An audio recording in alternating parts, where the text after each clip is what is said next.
We begin by querying up breaking news.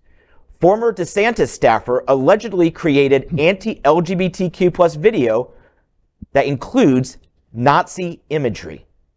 A former member of DeSantis' campaign staff allegedly created and then retweeted a pro-DeSantis video celebrating his anti-LGBTQ+ legislative accomplishments that also include Nazi imagery.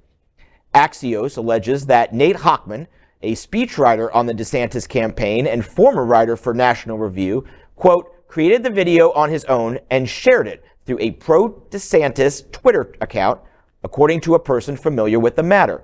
Hochman then retweeted the video, but it was deleted shortly afterwards, end quote. An anonymous pro-DeSantis account, followed by several of his campaign aides, known as @DeSantisCams, tweeted out a video attacking former President Trump for not building a border wall and for promoting the COVID-19 vaccine. The video then displays news headlines celebrating DeSantis' anti-LGBTQ+ legislative agenda.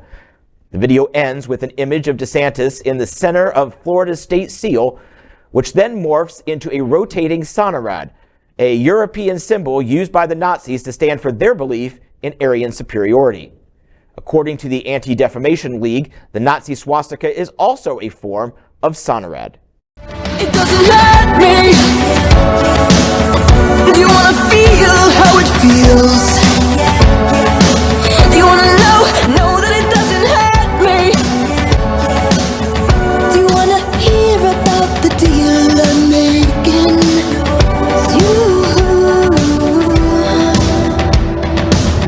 It's you and me.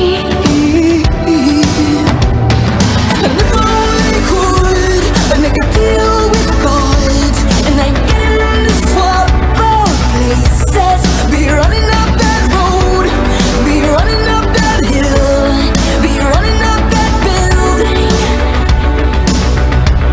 Say if I only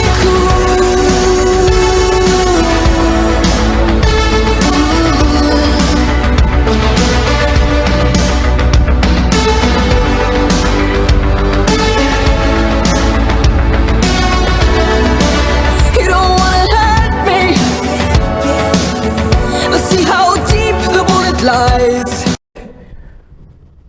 Well, disgusting. I think that, everything about that. The ending is really just the rotten food cherry on top of the rotted cake. I know that we're saying that this is a former DeSantis staffer, but we don't know is if he was released because of this video or if he was just part of the third of the staff that was just laid off over the last few days. The finances of his. Yeah, because they're running a bloated campaign. That's the no finances. The no finances. The no finances, exactly. But I'm sure he will, because he used to write for National Review. I'm sure he will.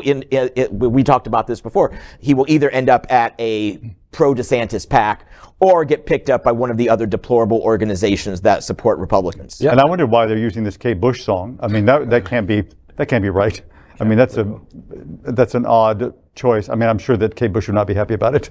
No. Right. Well, I just love the whole quote unquote allegedly situation, because there's no lies told. Like all of the background, all of the subliminal messages is all what DeSantis speaks of. He's truly not for anyone that doesn't look like him. He's truly not for our community. He's truly not for, and so he aligns with everything all that evil that we see there. So allegedly, he didn't condone it, but we all know probably some of those conversations that are held and those backroom tables, and all he did was share what we already know was happening. Yeah, they like to do this game, like even the whole anonymous pro-DeSantis. This is Christina Pushaw, his former press secretary. She's done things like this for years. These anonymous accounts come up. She retweets. You think she's behind? Oh, of course. This is Christina Pushaw. This is Jeremy Redfern. This is all of that same little crew. And I got to be careful because they'll attack me on Twitter again. But that's the type of stuff they do. And this was probably intentional. He wants to get that message out there to the far right that, yeah, you can leave Trump. I'm okay with Nazi. It's that Proud Boys thing, just a little gone further. Yeah. So propaganda attack. And absolutely. And I don't want your life to be harder, but if they're attacking you on Twitter, you're doing something right. And you're getting some people's attention. So silver lining? And he I has don't us, know. and he has us talking about him. So he's low in the polls. He's not going to make nomination. We all know that. And so what he's doing is he's doing what he can to get us talking about him. So when he loses and he comes back, he can now either act one way or the other. But the great thing about, in my opinion, of all of this is, and when it's time to vote again, hopefully everyone in the world in our community in Florida will realize who he has and how the Republican stands for, and how we have to vote them out. Period. And point blank. And I've said this before. If you see fascism, Absolutely. say fascism. Call it out. Right. If you see fascism, say fascism. Call it out.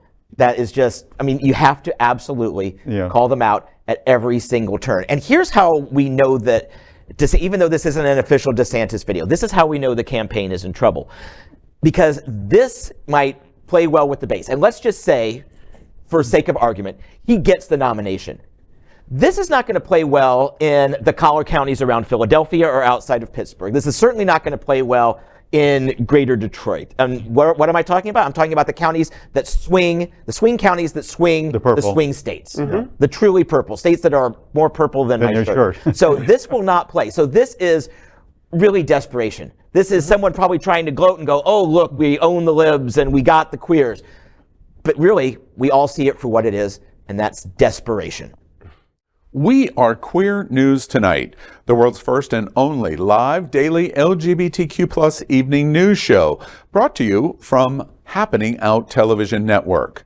We operate in the same model of PBS and NPR, but for the LGBTQ+ community. We educate, inform, and entertain by supporting the 10 pillars of our LGBTQ+ community, with more than 100,000 a week watching us on Roku, Apple Television, and other channels. To keep the story going, we accept donations with 100% transparency. Stay updated and live authentically with Queer News Tonight.